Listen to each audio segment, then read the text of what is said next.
to news for your health. The FDA says a new epidemic is plaguing America's teens. E-cigarettes and vape pen usage by young people is on the rise.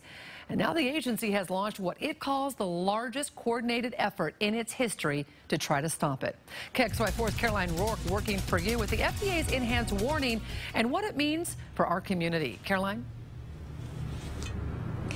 Nadine, here's the thing. Overall, teenage use of tobacco as a whole has actually declined since 2011, according to data from the FDA. Today, we spoke to a local retailer who says he attributes the rise in e-cigarette use to kids choosing a different alternative, but the FDA disagrees. They slammed the rise of e-cigarettes and vape pens as adding new problems to a long-term challenge. E-cigarettes and vape pens launched into the market as safer alternatives to cigarettes and as helpful quitting tools for long-term smokers. And there, they've proven successful. But according to the FDA, 2.1 million middle and high school students used e-cigarettes regularly last year, some Spokane teenagers included. We do have a lot of the younger kids that come in, but predominantly we've actually had a massive surge in older customers that have been coming in. A part of the FDA's plan to curb e-cig use among minors is making sure that kids who aren't allowed to buy them can't.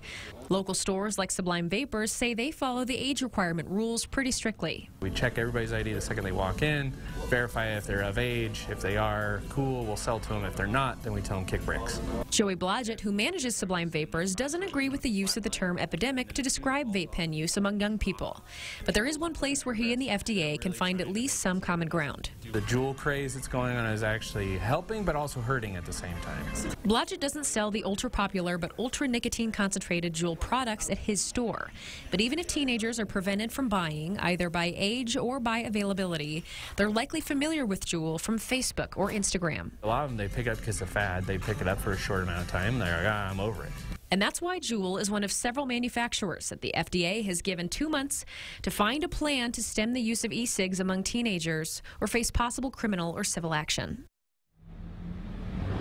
But even there, Nadine, social media presents a different kind of challenge. A New York Times article about the FDA's announcement today cites a spokeswoman for Juul as saying that the company requested social media sites like Instagram and Facebook to remove several hundred posts about Juul products and being used by teenagers, but they did not experience full compliance on those requests. For more information about how that looks here in Spokane, numbers from the Spokane Regional Health District, we'll have those on our website. Just search KXLY.com. In Spokane tonight, Caroline Rourke, KXLY4 News. Thank you, Caroline.